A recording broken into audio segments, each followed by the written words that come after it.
Ya rada gaya itu. Punten peserian. Bismillahirrahmanirrahim. Assalamualaikum warahmatullahi wabarakatuh.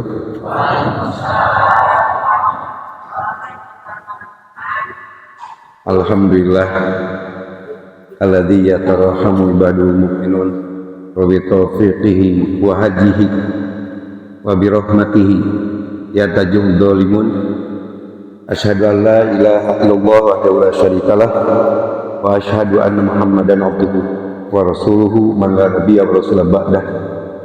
Allahumma shalli wa sallim ala nabiyil karim Nabi Muhammadin wa ala alihi wa ashabihi wa man tabi'ahum hudahu ila yaumil wa ba'd. Para bapak, para ibu, para insana, wabil khusus ketua pimpinan cabang Muhammadiyah Kecamatan Cilawu Pak Darmawan, ujung pas ingin sehat penyewatnya anjeuna sunat aya sedamang pembekakan jantung, insyaallah berdoa para ibu para bapak sayana di masjid sehat insyaallah. Oke Pak Haji Jajat, Pak Haji pengatur acara jajak masalah jajak. Oke para kesepuhan ngeceng kuring teu biasa disebati hiji-hiji kumaha kita can kenal sadayana hapunten kasuhun. Para bapak para ibu sekalian, nepangkeun sin kuring wasta Ahad Syahabudin kelahiran Garut kaping 12 sasih 12 genep 8. Jadi ulang tahun kamari Pak ya. Mung dina KTP 5 Februari kumaha kapungkur sakola teu ditampi dikolotkeun ya Pak supados katampi sakola SD kapungkur.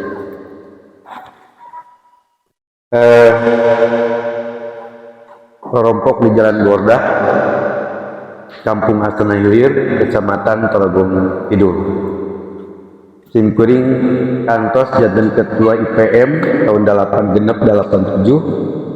teras pimpinan pemuda Muhammadiyah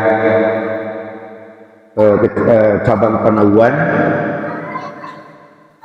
teras jaden anggota Muhammadiyah tahun 86, pimpinan pesantren Muhammadiyah Al-Muntaha ya di Bojongkoneng dugi ke tahun 2000 ilu, sekretaris majelis tarjih tahun 2002 2005 kegentosna Pak Said kapungkur almarhum ya. Terus di LHKP Lembaga Hikmah dan Kajian ya tahun 2005 juga 2010 kayaknya pada sebagai ketua LPCR LPDM Kabupaten Garut.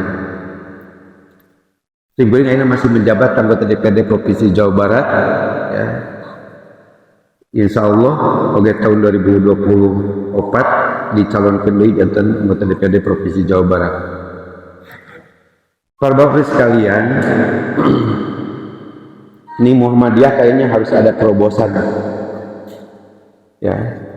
Dan ini terobosannya sangat penting bagi Muhammadiyah karena ini gennya Muhammadiyah, DNA-nya Muhammadiyah itu para sekalian melahirkan para pemimpin. Dan kami para sekalian menemukan ini sangat prihatin bagi kita semuanya. Para sekalian tahun 2019 teman saya melakukan survei. Surveinya itu di anak-anak SMA tentang apa cita-cita anak-anak kita. Ternyata para sekalian ditemukan dari survei itu bahwa anak-anak kita itu tidak ada yang punya cita-cita jadi pemimpin, Pak. Tidak ada anak-anak kita itu yang punya cita-cita jadi kepala desa, itu tidak ada. Tidak ada anak-anak kita itu yang punya cita-cita jadi bupati, jadi gubernur, jadi menteri, jadi kapolri, jadi panglima TNI. ya, jadi anggota dewan baik daerah, provinsi atau juga pusat, tidak ada sama sekali. Ya, ibu, bapak, jadi tidak ada dari anak-anak kita itu yang punya cita-cita jadi pemimpin, nol sekali. Dan mungkin saja juga saya bisa konfirmasi ini kepada para bapak sekalian. Siapa di antara para bapak sekalian yang dulu punya cita-cita jadi pemimpin? Ayat saya kan Pak ya? Ya sama sekali kan? Sekarang Pak, pertanyaan kedua. Pernahkah para bapak dan para ibu mendoakan anak kita itu jadi pemimpin? Jadi kepala desa misalnya, jadi camat, dari bupati, saya pernah Bu ngacung. Saya Bu ya, harus saya. Coba Pak, simpurin ceramah model itu di Cisewu, bikin ke Malangbong, ke ayah ngacung. 10 orang terpaksa katanya itu Pak. Makanya para bapak sekalian, saya berpendapat sangat wajar negara Indonesia itu para sekalian ya sangat terbelakang dibandingkan dengan negara-negara lain. Dibandingkan dengan Jepang itu, Jepang itu ketika kita merdeka, mereka hancur. Bahkan tidak ada tanaman yang tumbuh di negaranya karena radiasi bom atom ketika itu. Dan ketika itu Indonesia merdeka. Tapi apa yang terjadi Bapak sekalian? Sekarang Jepang, Bapak sekalian, Indonesia Amerika itu punya utang ke Jepang itu 30.000 triliun Pak. Amerika punya utang ke Jepang itu 30.000 triliun. Dan kita pun juga termasuk negara yang punya utang ke Jepang. Kita saat ini Pak, utangnya sangat gede. Kita punya utang 8.000 triliun. Jadi itu mah boga piutang, kurang mah boga hutang. Dengan pendapatan terendah di ASEAN, kita hanya $4.000, artinya para bapak itu pendapatannya hanya 5 juta sebulan per orang ya. yang kenyataannya kita ini sangat miskin. Kita kalah dengan Singapura. Singapura itu pendapatan per bulannya rata-rata 60 juta, Malaysia 12 juta ya. Kita 4 juta. Padahal para bapak, Jepang tidak punya apa-apa. Makanya saya berkesimpulan Bapak sekalian, saya berkesimpulan bahwa ya wajar Pak Ibu, negara Indonesia terbelakang. Ya, maka mungkin saya bisa bertanya pada para bapak sekalian, Ibu Bapak, kalau sebuah negara dipimpin oleh pemimpin yang tidak punya cita-cita, bahkan tidak pernah mendapatkan doa dari ibu dan bapaknya, mungkin gak berhasil Pak. Sebuah negara nih ya dipimpin ku jelema-jelema untuk buka cita-cita, bahkan indung bapak kita pernah ngadoakeun, mungkin berhasil gak? Ya mungkin berhasil, mungkin. Dan itulah Indonesia Bapak sekalian. Bahkan para bapak, saya kesel dengan ilmuwan Indonesia, bahkan tokoh-tokoh Indonesia yang mengatakan bahwa kepemimpinan itu tidak ada sekolahnya. Pak kados mungkin kalimat eta tuh Pak kados ya. Coba kan ini keterlaluan Bapak sekalian. Padahal para bapak sekalian,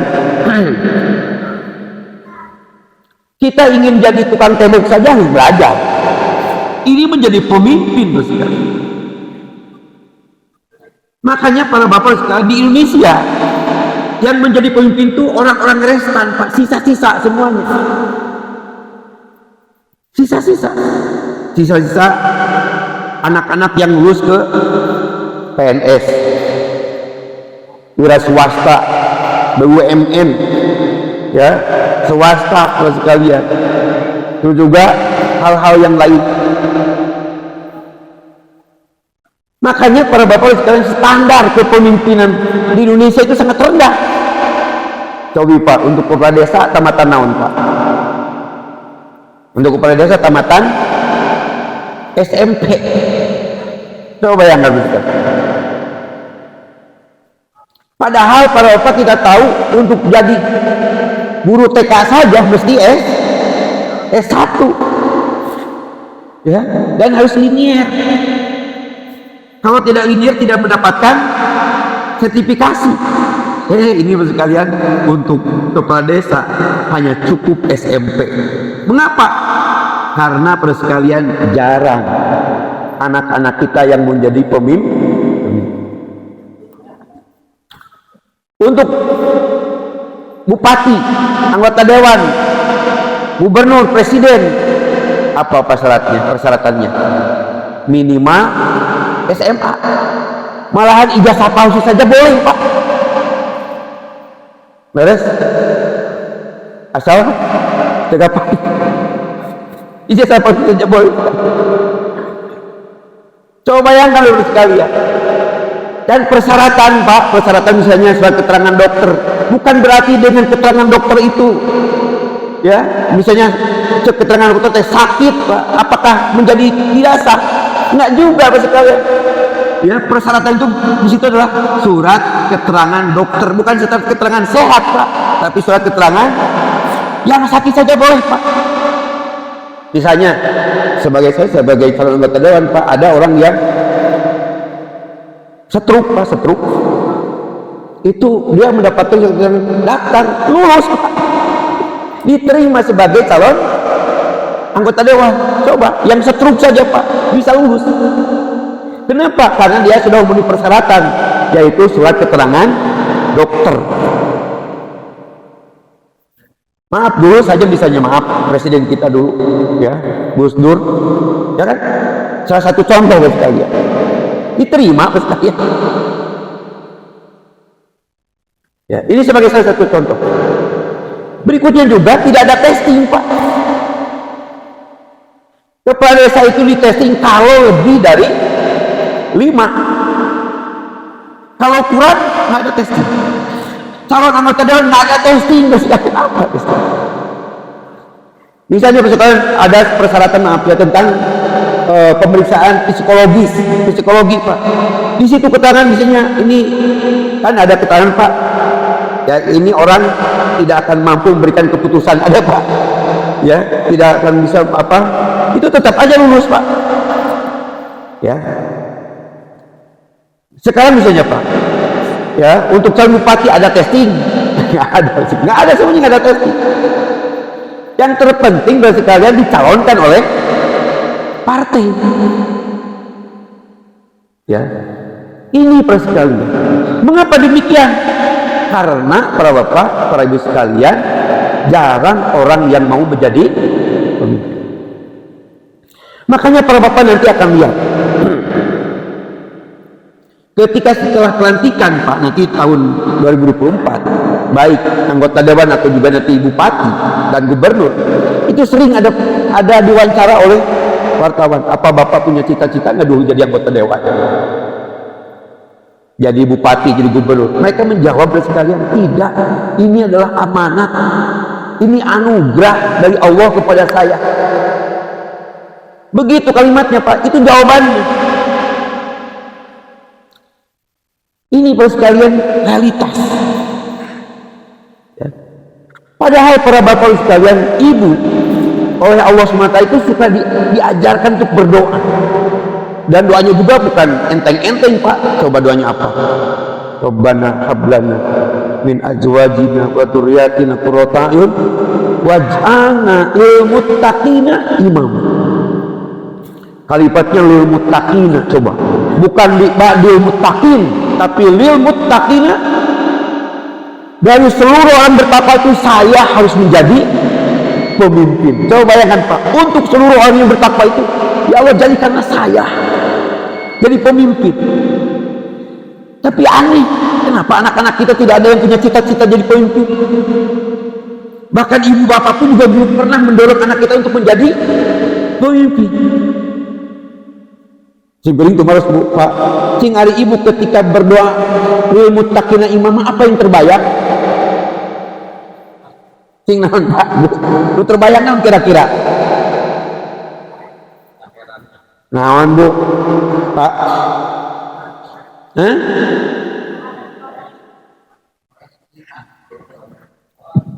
Ibu soleh harus terdefinitif, harus jelas apa tuh ukuran soleh itu, ya kan? Ibu dalam Islam ini ibu bapak, pindah rumah saja, pindah rumah Pak, pindah rumah itu targetnya jadi sultan Pak. Ibu naon doa pindah imah itu Bu?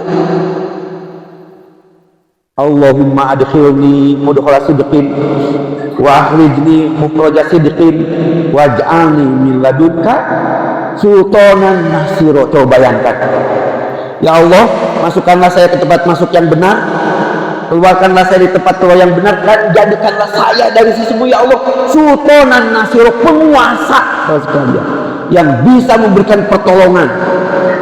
Penguasa Pak, Ibu, apa itu penguasa? Presiden, wakil presiden, menteri-menteri, anggota dewan, gubernur, bupati, camat, kepala desa, itulah sultan. Ternyata tidak ada anak-anak kita yang punya cita-cita jadi pemimpin Pak.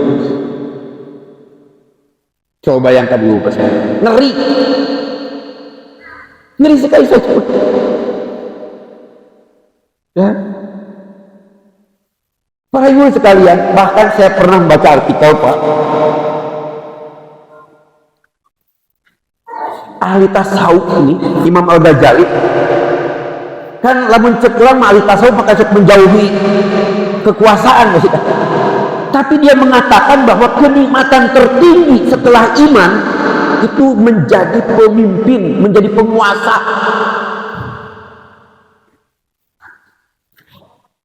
Kenapa? Karena untuk menjadi penguasa itu maksudnya pemimpin ini punya dua keunggulan. Pemimpin ini pasti ada. Apa? Keunggulan pertama adalah bila berbuat adil, Ibu, Bapak, bila berbuat adil sekali saja, pahalanya sama dengan 70 tahun ibadah. Coba bayangkan Pak. Ibu kan sok itikaf ya, kalau Bapak itikaf kan untuk meraih apa itu? Meraih Lailatul Qadar. Ngacung sanu pernah menang Lailatul Qadar. Ngacung Bu, karena Pak Ustadz dek ngacung, iya kelakuan beliau itu perkumuna. Ngacung, kita beriman, kita yakin bahwa Allah itu Rahman dan Rahim. Mungkin saja kita sudah beberapa kali melakukan itikaf menang sekali malah kan gitu kan? Ya karena kerahman Rahiman Allah, lain karena orang itikafna alus. Tapi karena Rahman dan Rahimnya Allah. Mudah-mudahan saja Ibu Bapak sekalian, kita termasuk orang yang mendapatkan Lailatul Qadar. Tetapi para sekalian, mendapatkan Lailatul Qadar itu sudah susah kita mengklaimnya. Saya pernah mendapatkan Lailatul Qadar, susah kok, nggak bisa. Tetapi adil para sekalian, bisa diklaim bahwa kita telah berbuat adil. Kenapa? Karena adil itu dirasakan oleh objek dan juga oleh subjek. Saya Pak Darmawan dulu ketika dia menjadi kepala desa, adil terasa kepada Bapak semua yang seharusnya mendapatkan BLT mendapatkan semuanya ya, dan tidak ada dari keluarganya yang mendapatkan karena memang tidak memenuhi persyaratan, sehingga masyarakat bahagia semuanya. Kurang alhamdulillah boga kepala desa adil. Terus Pak ya, jadi adil itu bisa diklaim Pak, bisa diklaim, sehingga kenikmatan adil ini dirasakan di dunia dan juga dirasakan di akhirat. Itu Bapak sekalian pemimpin. Yang kedua Bapak sekalian, pahala pemimpin itu adalah bila dia berbuat baik diikuti oleh rakyatnya, maka pahalanya adalah pahala dia dan pahala orang-orang yang mengikutinya terus mengalir. Coba yang menurut kesimpulannya, kata Imam Al-Ghazali sekalian, mau nyari apa lagi dalam hidup ini kecuali harus menjadi pemimpin. Kenapa? Karena pemimpin itu sekalian amalannya efektif. Sekali berbuat amal 70 tahun, sekali berbuat amal dikeluarkan masyarakatnya, pahalanya ngalir terus. Tek naon deui. Tapi ternyata di antara kita tidak ada orang-orang yang punya cita-cita jadi pemimpin. Bapak sekalian, saya pernah membaca kisah tentang Umar bin Abdul Aziz. Ya, Umar bin Abdul Aziz ini, Bapak sekalian, memimpin itu hanya 2 tahun, Pak. Hanya 2 tahun di usia 40 tahun. Ya, di usia 40 tahun dia menjadi pemimpin, Bapak sekalian. Setahun pertama, ya, setahun pertama tidak ada orang yang berhak menerima zakat. Setahun pertama, Pak, coba bayangkan.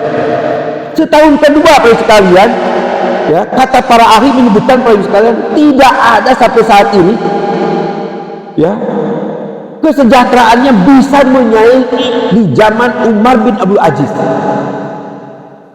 Kalau diuangkan pendapatan per orang, Pak, bukan per keluarga, awas ya, pendapatan per orang.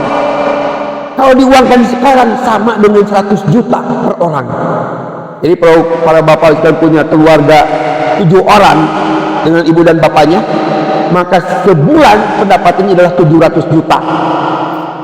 Sehingga laki lalu menang 700 juta setiap bulan, non terpikir kula laki. Ya? Kawin. Bu, kupingkeun tah. Ya. Serius teh.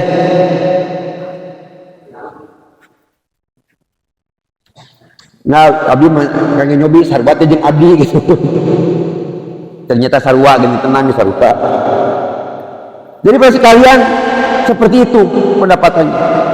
Lalu saking ini Pak, saking sejahteranya dulu di zaman Umar bin Abdul Aziz ini, sampai akhirnya dia itu punya program, Pak Ibu. Setiap 10 km setiap jalan itu dia ngebangun rumah yang mewah. Di dalam itu ada tempat tidur, pakaian, makanan, kuda disiapkan. Bagi siapa? Bagi musafir. Karena yang berhak menerima zakat hanya musafir saja, sekalian. Jadi nanti apa di zaman Umar bin Abdul Aziz, sekali kalau kepergian, ibu tidak perlu berpikir apapun, tidak perlu berpikir bekal, pakaian juga nggak perlu. Sebab apa? Nanti setiap 10 km akan ada rumah di situ yang disiapkan pakaian, makanan, ya, tempat tidur, kuda disiapkan. Luar biasa.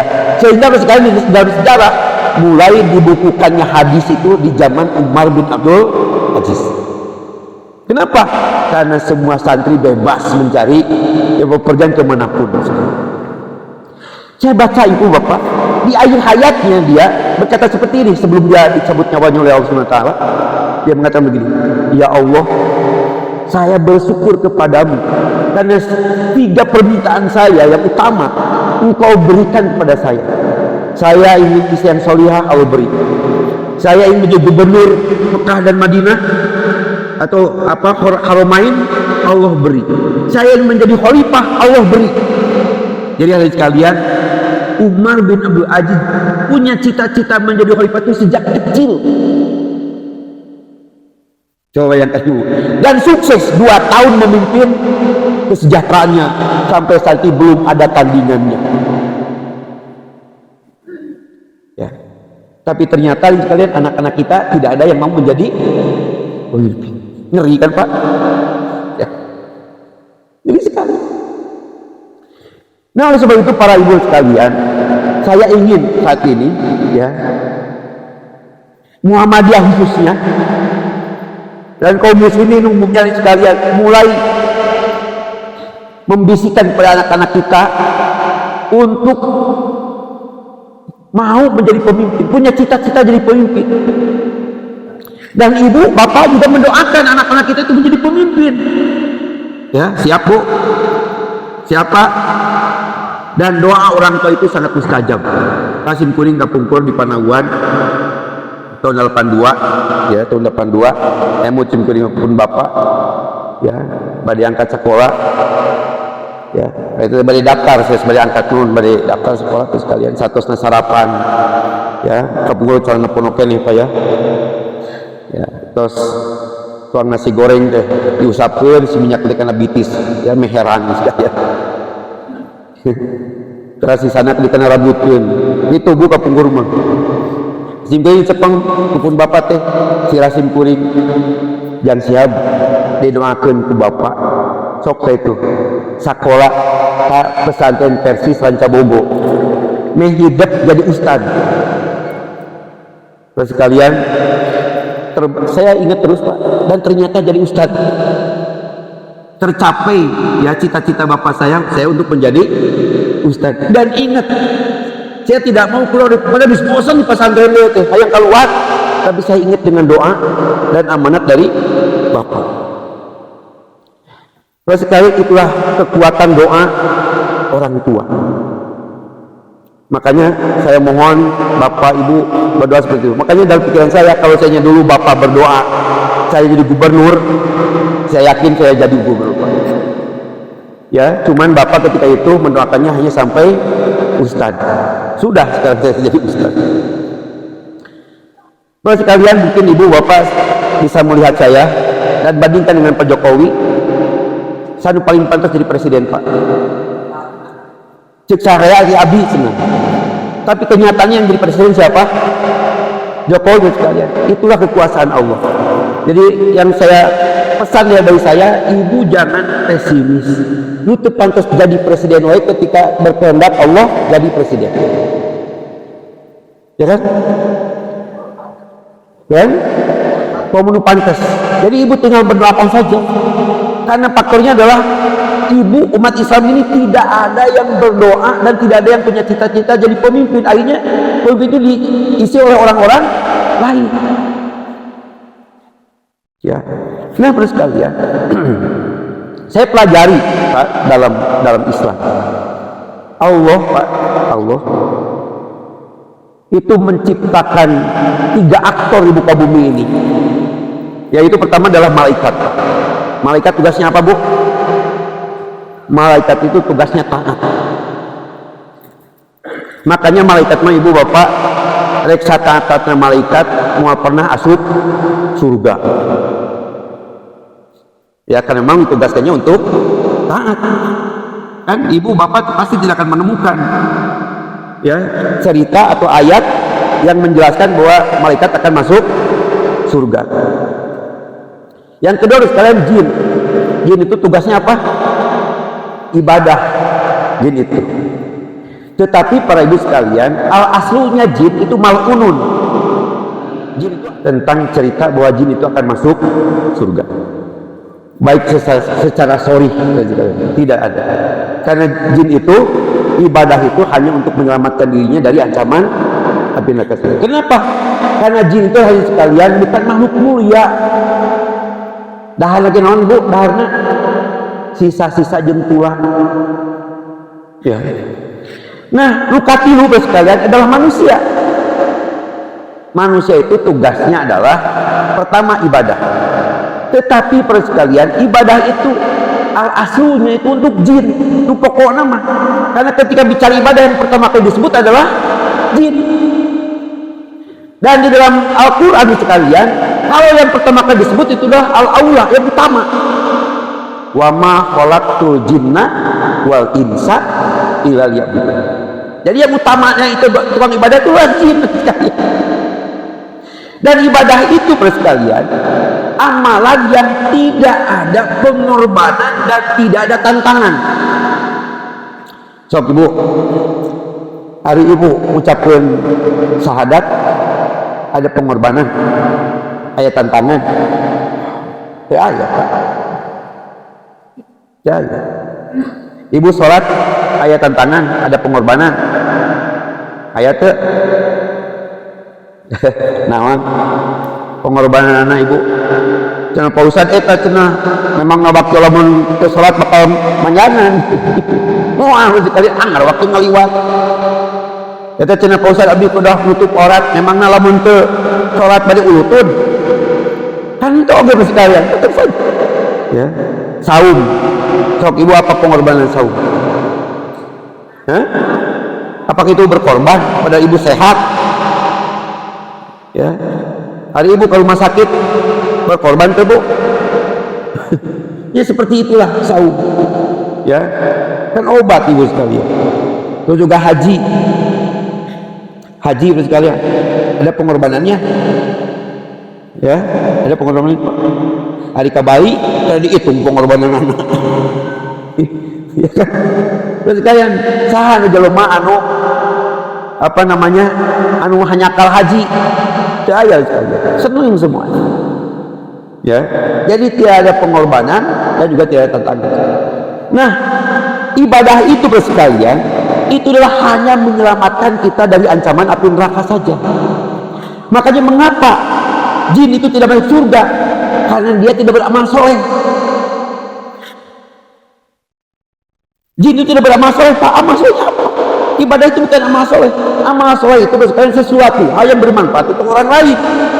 Makanya penyesalan orang-orang yang akan cabut nyawa, sekali dia mengatakan, laula akhartani ila ajalin qarib fa asaddaqu wa akum minas sholihin. Saya akan berbuat sedekah. Sedekah itu berbuat baik bagi orang lain. Wa akum minas sholihin, dan aku nanti disebut orang yang soleh. Makanya kata Rasulullah SAW, dia mengatakan, la tahqiranna ahadukum minal ma'rufi sayyi'an walau antalqa ahqa biwajhin talqin. Sesuatu yang bermanfaat untuk orang lain dengan wajah malamah itu orang lain menjadi bahagia, itulah sedekah. Makanya at-tabassumu sedekah. Wajah yang merahmah itu adalah sedekah. Ibadah itu sekalian bukan sedekah. Ibadah mah ibadah saja, karena ibadah itu sesuatu yang bermanfaat untuk lain. Salat, apa manfaatnya Bapak salat? Manfaatnya buat saya apa? Bapak saum, apa manfaatnya buat saya? Nggak ada apa. Bapak haji, apa manfaatnya buat saya? Kalau bagi travel ya punya untung, kan juga saya nggak ada. Karena sekalian ibadah itu adalah hanya untuk menyelamatkan dirinya dari ancaman api. Dan ukuran kebaikan manusia sekalian bukan di sisi ibadah, tetapi di sisi kemanfaatan kita. Makanya kata Rasulullah SAW, hiyarukum anfa'ukum linnas. Hiyarun nas anfa'uhum linnas. Orang yang paling baik di antara kalian adalah orang yang paling banyak manfaatnya untuk manusia. Sebaik-baik manusia adalah orang yang paling banyak manfaatnya untuk manusia. Itu sekali. Makanya para bapak sekalian, dosa ibadah kebaikan ibadah bisa terhapus karena dosa kepada manusia. Contoh sekalian, dulu zaman Rasulullah SAW ada para sahabat Pak, kagum dengan kehebatan ibadah seorang perempuan, siang dan malam luar biasa ibadah. Sampai para sahabat itu bergumam, wah ini katanya di perempuan luar biasa nih ibadahnya, ya kita nggak bisa menyamainya, pasti di ahli surga. Sampai sahabat ini ahli surga Pak, ibu, dia datang kepada Rasulullah SAW mengadukan tentang kehebatan ibadah perempuan ini. Ya, dan dia mengatakan, wahai Rasulullah SAW, pasti perempuan ini ahli surga. Kata Rasul, tidak, dia ahli neraka. Kenapa ya Rasul? Rasul menjawab, tu'di jaroha bilisaniha. Dia suka menyakiti tetangganya. Dia pernah menyakiti tetangganya dengan lisannya. Coba bayangkan. Coba bayangkan. Dia ibadahnya luar biasa. Tapi sekalian, kebaikan dia amal kepemimpinan itu bisa menghapus dosa kepada Allah SWT. Misalnya sekalian, seorang pezina, tapi ibadahnya tetap dia jauhkan, tapi dia pernah berzina. Ketika pulang dari perjalanan, dia menemukan seekor anjing yang kehausan. Dia mau minum ke sumur itu, tetapi sekalian dia tidak sampai. Ya, diambilkan oleh perempuan itu dengan sendalnya, dengan sepatunya, dikasih Pak, diminum. Ternyata kata Rasulullah SAW, dia akan masuk surga. Coba bayangkan. Nah, artinya sekalian bahwa ibadah ini adalah hanya bisa menyelamatkan dirinya dari ancaman neraka, tetapi bagi manusia, Pak. Ya, dalam surat Al-Baqarah disebutkan bahwa walladzina amanu wa amilus solihati ulaika ashabul jannah hum fiha. Surga itu adalah bagi orang yang beriman dan beramal soleh, dan jin tidak beramal soleh. Jin beramal soleh nak kemana, Pak? Karena ada. Nah, yang bisa beramal soleh itu adalah manusia. Nah, Bapak sekalian, makanya tugas manusia yang kedua adalah menjadi pemimpin. Makanya Allah berfirman ketika akan menciptakan manusia, apa disebutnya itu? Ini ja'ilun fil ardi khalifah. Saya akan menciptakan di muka bumi ini pemimpin, dan kita ini. Rasul mempertegas ini kalian. Kata Rasul, kullukum ra'in wa kullukum mas'ulun an ra'iyati. Kalian semua itu pemimpin dan akan diminta pertanggungjawaban tentang kepemimpinan. Bahkan sekalian dalam surat Fatir ayat 39. Nih, Pak, para ajengan, para ulama, ini ayat yang paling keras yang ada dalam Al-Quran. Apa bunyinya? Bunyi seperti ini sekalian.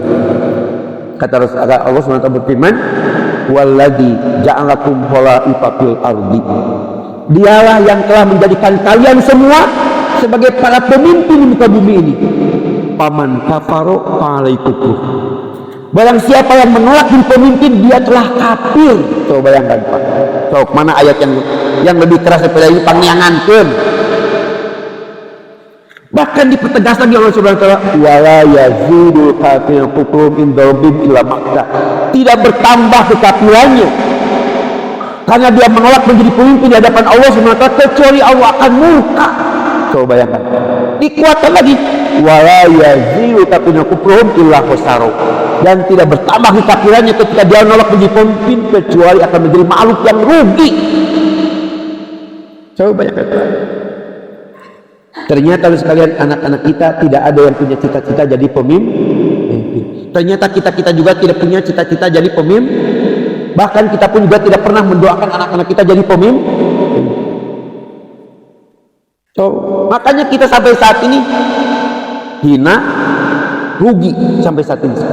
Coba kita sekalian, ketika saudara-saudara kita di Palestina, kita hanya bisa apa? Hanya demo. Kita hanya bisa mengutuk. Kenapa? Karena kita tidak punya pemimpin.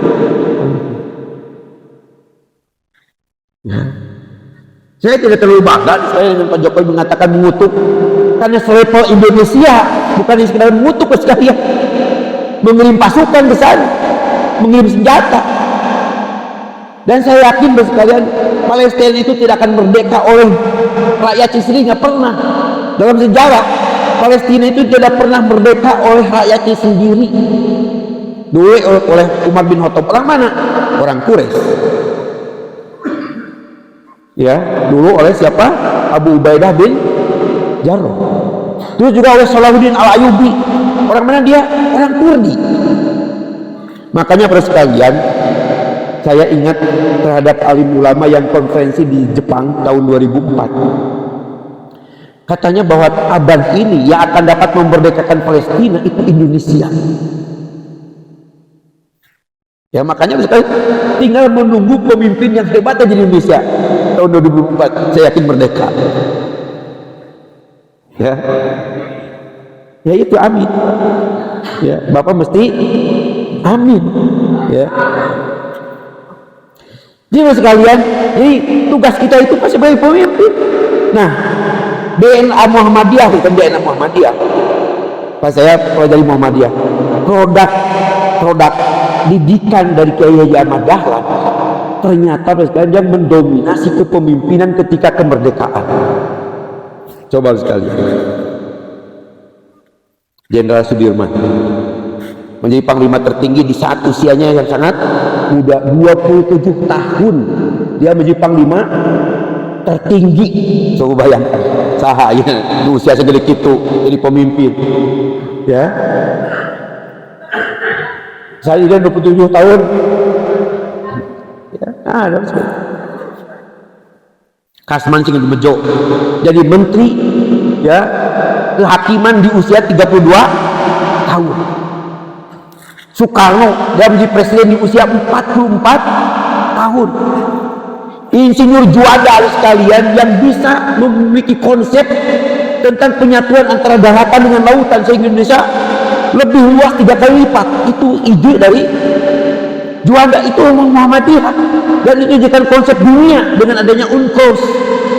UNCLOS itu idenya dari orang Muhammadiyah, jangan lupa itu. Ternyata sekali yang mendominasi kepemimpinan di tahun 1945 itu orang Muhammadiyah. Tapi sekarang sekalian kalau jadi kurang, maaf Pak, saya yang ada di provinsi tahu benar bagaimana sikap pemerintah provinsi terhadap Muhammadiyah. Muhammadiyah itu kurang berwibawa di tingkat provinsi Pak. Maaf ya. Ditinjaunya dari mana? Kalau saya sih dari anggaran yang masuk ke Muhammadiyah. Pak, maaf, kalau Nahdlatul Ulama tahun 2023 ini dapatkan anggarannya berapa Pak? 1,2 triliun. Muhammadiyah berapa? Nggak ada. Kan kalau penghargaan di pemerintah itu Pak. Makanya saya katakan sekalian, kontribusi terbesar dari ormas itu bukan aset Pak. Maaf, saya Muhammadiyah itu asetnya sangat besar Pak, ya sekitar 389 triliun. Tapi Bapak harus berkaca kepada Mesir Pak. Mesir itu Al-Azhar itu sekalian dulu kekayaannya melebihi kekayaan negara, sehingga dia bisa membiayai seluruh mahasiswanya dari berbagai dunia gratis Mas sekalian. Tapi ketika Gamal Abdel Nasser jadi presiden tahun 1955 Mas sekalian, seluruh kekayaan Al-Azhar diakuisisi oleh negara dan tidak bisa melawan. Saya ngomong ya kepada kita semuanya orang warga Muhammadiyah, saya juga sebagai Muhammadiyah sekalian, kalau seandainya ada presiden yang usil ya lalu mengakuisisi kekayaan Muhammadiyah, apa yang bisa kita lakukan? Nggak bisa melawan Pak. Kemana ngelawan harus sekalian. Oleh sebab itu sekalian, kontribusi Muhammadiyah itu adalah melahirkan para pemimpin besar ke depan. Makanya sekalian, saya berpendapat, saya ini sebagai ketua LPCR, saya ingin Pak PCRM Muhammadiyah itu harus berpikir bagaimana merebut kepala desa. Cabang Muhammadiyah itu harus berpikir siapa yang akan dicalonkan anggota DPRD ke depan. Ya, PDM terus berpikir siapa calon bupati kita ke depan. PWM terus berpikir siapa calon gubernur ke depan. Karena sekalian Muhammadiyah itu dari dulu DNA-nya adalah melahirkan para pemimpin. Bahkan saya Pak pelajari, kalau saya berpikir seperti ini Kiai Ahmad Dahlan, benar sekali, dia tuh luar biasa kecerdasannya. Dia paham terhadap Sirah Nabawiyah. Pak, saya pelajari ya. Padukan Nabi Muhammad SAW terhadap fikih misalnya Pak, terhadap hazanah keilmuan misalnya para fuqaha itu tidak banyak Pak. So, berapa kali Rasul berdoa Allahumma faqih fid din wa alim ta'wil? Berapa kali? Siapa yang bisa menyebut? Hanya sekali dalam sejarah Rasul berdoa Allahumma faqih fid din wa alim ta'wil. Kepada siapa? Kepada Ibnu Abbas saja, tidak pernah kepada yang lain. Artinya sekalian, fuqaha itu tidak perlu banyak. Fuqaha itu tidak perlu banyak. Bahkan Rasul sekalian punya ashabu sufah hanya 12 orang. Dan yang 12 orang ini belum pernah menjadi pemimpin, nggak pernah jadi pemimpin. Hanya nunggu dia, kalau seandainya nanti ada ikhtilaf, dia yang memberikan pendapatnya, dia memberikan fatwanya. Bahkan dalam surat At-Taubah, kalau Bapak mungkin paham, Bapak mungkin hafal, Allah berfirman, "Malaula nafaru min kulli firqatin ta'ifatun yatafaqahu fiddin." Allah seorang saja, di setiap kelompok itu ada orang yang tafaqahu fiddin, tidak perlu banyak. Tapi kalau pemimpin, kullukum ra'in wa kullukum mas'ulun an ra'iyah. Dan sekalian fuqaha itu dalam sejarahnya tidak bisa banyak. Sekarang misalnya doa Al-Qom untuk generasi sekarang hanya Ustadz Adi Hidayat saja Pak. Itu mutiara kita yang kita banggakan. Saya sangat bangga kepada beliau, luar biasa kecerdasannya, ya kesolehannya, dari segala sisi. Tapi kan tidak banyak Pak. Dan memang kulturnya seperti itu tidak bisa banyak. Ya, dan dari dulu sekalian kita masih bertumpu pada 4 madhab ini dan tidak bisa keluar dari 4 madhab ini. Sok-sapan bisa keluar dari 4 madhab ini, nggak bisa Pak. Tapi pemimpin sekalian dibutuhkan setiap saat. Ya artinya maksudnya saya inginkan adalah Muhammadiyah harus kembali sekalian menjadi produsen para pemimpin yang akan kita kirimkan ke negara, dan itulah kontribusi besar kita, bukan aset. Tetapi tentu saja aset pun juga sangat dibutuhkan. Tetapi sekalian kalau misalnya kadar Muhammadiyah menjadi pemimpin, coba bayangkan, jadi kepala desa saja 1,5 miliar tiap tahun. Jadi bupati sekalian 4 triliun setiap tahun. Jadi gubernur 34 triliun, jadi presiden 4.000 triliun. Coba bayangkan sekalian, kekayaannya luar biasa. Dan itu seharusnya sekarang yang dilahirkan oleh Muhammadiyah. Dan alhamdulillah sekalian, kemarin ya ikut serta dalam saresihan calon-calon anggota DPR ya di PWM. Dia juga ikut menyampaikan presentasi tentang masalah ini, bahwa Muhammadiyah harus kembali menjadi produsen yang melahirkan para pemimpin untuk memenuhi semua struktur kepemimpinan di Indonesia ini. Bukan hanya sekedar fuqaha dan melahirkan ilmuwan saja, tetapi yang terpenting adalah pemimpin. Bapak sekalian, ya, bahwa kepemimpinan itu Pak, ya, walaupun hanya sedikit, pengaruhnya luar biasa dibandingkan dengan ilmuwan yang itu banyak. Bapak sekalian, ini karena sudah jam 8 kurang, ya, ada waktu untuk tanya jawab. Mudah-mudahan suatu saat nanti kita berbicara kembali tentang masalah ini. Ya. Saya kira terima kasih. Atur nuhun. Nasrullah fatun qarib wa basyiril mu'minin. Wassalamualaikum warahmatullahi wabarakatuh. Alhamdulillah.